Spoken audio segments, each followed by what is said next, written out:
5월 8일 오늘 만날 성경 말씀은 민수기 24장 12절에서 14절까지 말씀입니다. 발람이 발락에게 말하였다. 나에게 보내신 사신들에게도 내가 이미 말하지 않았습니까? 발락 임금님께서 비록 그의 궁궐에 가득한 금과 은을 나에게 준다 해도 좋은 일이든 나쁜 일이든 간에 주님의 명을 어기고 나의 마음대로 할 수 있는 일은 아무것도 없습니다. 나는 다만 주님께서 말씀하신 것만 말해야 합니다. 이제 나는 나의 백성에게로 갑니다. 그러나 들어보십시오. 앞으로 이 백성이 임금님의 백성에게 어떻게 할 것인지 내가 감히 말씀드리고자 합니다. 아멘. 오늘 만나러 만나주시는 하나님을 기대합니다. 교회 내 세례교육이 이루어질 때 신앙의 대상이신 하나님과의 관계에서 우리의 정체성을 돌아보곤 하는데요.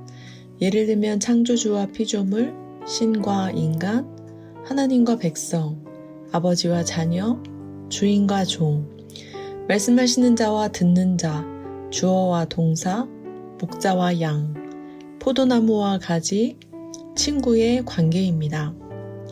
이에 대해 어떤 관계가 가장 와 닿는지, 어떤 관계가 이해가 안 되는지, 어떤 관계가 되고 싶은지 질문하곤 하는데요. 말씀을 들으시는 여러분은 하나님과 어떤 관계를 맺고 계십니까? 모압 왕 발락에 의해 이스라엘 저주를 청탁받았던 이방 선지자 발람은 3차례나 저주하기를 거절했는데요. 그러자 발락은 자신의 대적 이스라엘을 저주하기는커녕 3번씩이나 그들에게 복을 빌어주었다며 분노했습니다. 발람에게 후하게 보답하려고 했으나 하나님에 의해 막혔다고 핑계하며 발락은 약속한 복채도 주지 않은 채 달아나라 협박했는데요. 이에 대해 발람은 발락의 궁궐에 가득한 금과 은을 자신에게 준다고 하더라도 주의 명령을 어기고 그의 마음대로 할 수 없음을, 좋은 일이든 나쁜 일이든 주께서 말씀하시는 것만 말해야 함을 재언급합니다. 이후 4번째의 예언을 선포하면서 자신이 어떤 사람인지 그 정체성을 밝힙니다. 그가 밝히는 정체성이 하나님과의 관계에서 비롯된 것임을 알 수 있는데요. 15절, 16절 말씀입니다. 부올의 아들 발람의 말이다. 눈을 뜬 사람의 말이다. 하나님 말씀을 듣는 사람의 말이다. 가장 높으신 분께서 주신 지식을 가진 사람의 말이다. 환상으로 전능자를 뵙고 넘어졌으나 오히려 두 눈을 밝히 뜬 사람의 말이다. 개역개정은 발람을 눈을 감았던 자로 번역했는데요. 그는 환상으로 전능자를 뵙고 넘어졌으나 오히려 두 눈을 밝히 뜨게 된 사람입니다. 그는 자기가 말하고 싶은 대로 말하는 자가 아니라 하나님의 말씀을 듣는 사람으로서 좋은 일이든 나쁜 일이든 주께서 말씀하신 것만 말하는 자입니다. 왜냐하면 하나님은 가장 높으신 분으로 발람 자신에게 지식을 주시는 분이요 전능자이기 때문입니다.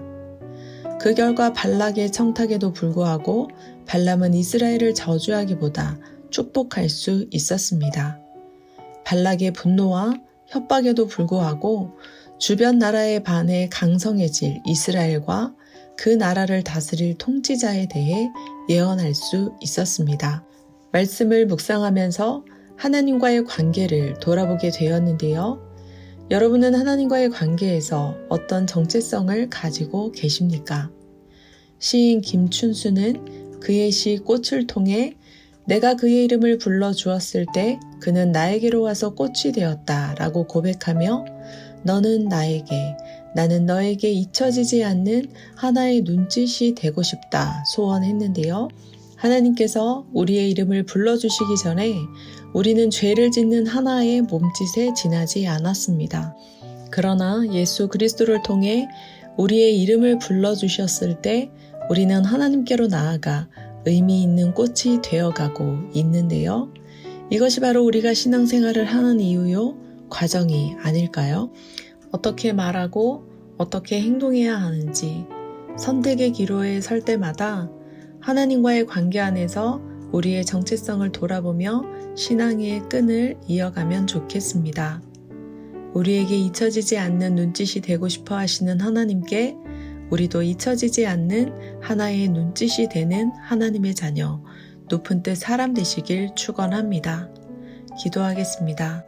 지극히 높으신 전능자 하나님, 과거 눈을 감았던 우리의 두 눈을 밝히 뜨게 하시고 진리의 말씀을 듣게 하심에 감사드립니다.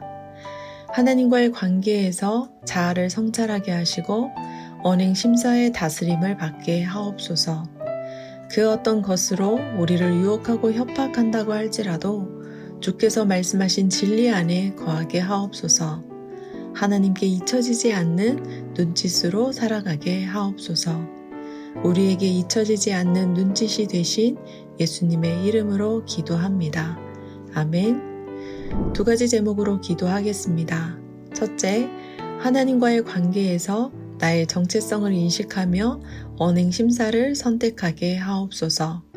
예수님을 통해 나를 불러주신 하나님께 잊혀지지 않는 눈짓으로 살아가게 하옵소서. 둘째, 열방과 선교를 위해 기도합니다.